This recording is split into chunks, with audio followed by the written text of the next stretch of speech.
I'm Julie Shepherd. I'm the Director of Nursing, AHPs and Quality for Northamptonshire Healthcare Trust.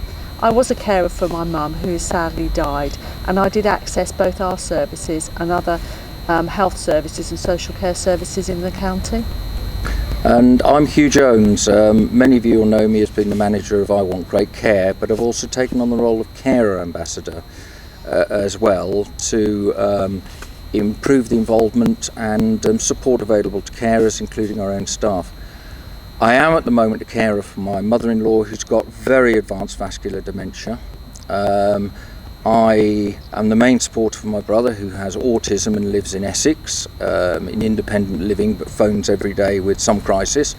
And until recently I was a carer for my late father who lived in a care home in Northampton and had fantastic services from Northamptonshire Healthcare. Particularly, I will say, from the district nurses. What does carers mean to the organisation? Well, obviously the organisation is committed to service users and carers, but when I say that, I don't just mean carers of our patients, I mean carers as in our staff, because we have many of our staff that are caring for family, and that might be adults, children, so it's important to us as an organisation to look after the well-being of our carers. Okay, well, you and I have both been carers at some. Yeah. I still am, and you have been a carer. What did it sort of mean to you being a carer? I mean, being a carer, I was a carer for my mum. Sadly, she now has died, but actually it's a great responsibility, taking on the caring of a loved one, and being there, you know, when things aren't quite as good, when their condition deteriorates or they need to attend outpatients appointments, or they need you at the end of the phone. So it's quite a big commitment. And it can be a stress at work because, you know, when you've got a busy job, you have to think about balancing your job and your caring responsibilities as well as your family responsibilities. And I think you're absolutely right because, well, as you probably know, I was a carer for my father who died in January this year, and I still care for my mother-in-law and also my brother who's got autism. So I can really understand that it's I think the additional pressure of actually being on the end of a phone, but also sometimes someone mentioned to me this morning about being a long distance carer. I was chatting to somebody this morning who said, well, they got their mother that they need to care for who's got dementia, and actually she's quite some way away, and just getting that phone call or worrying about a phone call or thinking I've got to go down after work, I think can sometimes take their mind off work, and having to balance the two can be quite a strain. Yes, I never thought of that. Yeah, I've got a member of staff who is got both her parents are unwell at the moment, and she quite often gets called away, and I know that is a stress and a strain for her. But you know, we need to look at flexible working for our staff. You know, when they do need to provide some care responsibilities in their working hours. You know, we've got lots of HR policies that support flexible working and carers. You know, it's talking, and I found for me, it was talking to my manager when I need some time and flexing my working day. How about you? Well, yes, I mean, I suppose one of the things I did when my mother-in-law became very ill, I actually went part-time. And I suppose that's restricted to extent some of the jobs that I can take on. But I think as an organisation, it's been very good to me because I've always been very open. And I think that's an important thing. I've always spoken to whoever I am. People know that I have caring responsibilities. And that for me has been a big thing because I know there's a lot of staff who, for whatever reason, feel unable to say that they have caring responsibilities. And then perhaps managers don't understand why sometimes they might be a bit late, or why they have to leave dead on time, or why they have to take a phone call. So I suppose for me, it's the flexibility that my role gives, but I'm not sure that that's always the same for perhaps someone who's working on shifts, perhaps a healthcare assistant or a domestic member of staff. I'm not sure how easy it is for them to actually be flexible in what they do. I mean, I think for those who work on the wards and work shift patterns, it's about being honest with your manager, because actually, you know, they can work your shifts around your care and responsibilities and support you. But as you say, you have to share it with your manager, because if they don't know, they can't support you, and the organisation can't support you. And I think that's a key message.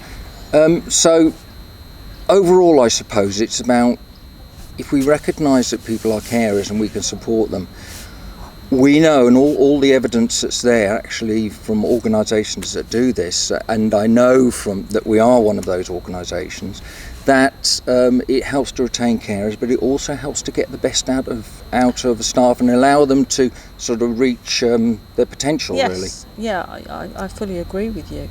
You know, when somebody works for us, it's supporting their whole being. It's just not about the hours they're at work. You know, we need to look after their well-being, and we know that the evidence shows if we look after staff's well-being, it improves quality of care. So it's all interlinked. Yeah, I mean, there was a member of staff who chatted to me when I put something in e-brief about working carers and the fact that we will be starting a working carers network. Yes. As part of the organisation, and to make sure that people understood about managers having discretion, about flexible working, about leave policies we have. And she actually wrote to me, it was very touching, but it said that one, being open with your manager is really important because that allows for support, but it's also about knowing what support there is out there, and that's why we've been pushing having carers ambassadors, not only for carers of service users and patients, but also our own staff who are carers, who can actually have some more information, particularly about Northamptonshire carers and how they can support them. Yes, because every carer is can have their own assessment. Every carer can go to Northampton Carers and actually be assessed for their caring, and it's important as a carer you do that if you feel you need some support. And that's not about assessing the person you're caring, it's about assessing your needs as a carer. That's right, and it's making sure that you're actually, all the benefits are correct, and that also recognising that you might need a bit more support at work, that you might need a break sometimes.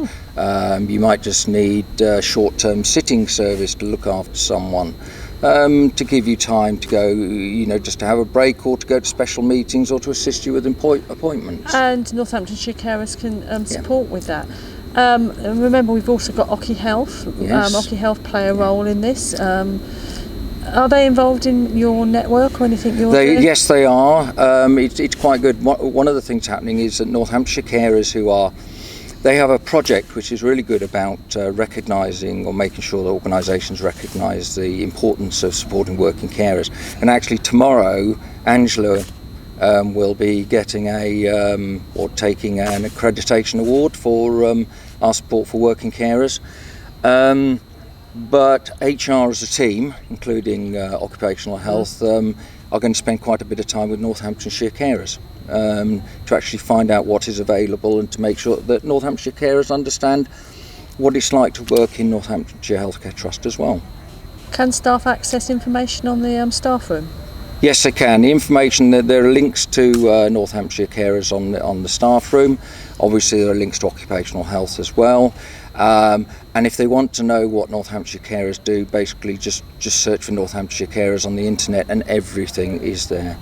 And of course all our HR policies are on the and they're all internet, there as well. so because we have a carers policy, carers, don't we, carers leave and those sort of things. Yes, it's all absolutely, and it's all available there. So key Yeah. message, I think, which you come across, and I think the best key message is, if you feel you are a carer and you've got carer responsibilities, talk to your manager, talk to your colleagues, share if you feel able to, and that way that your colleagues and your manager can help to support you.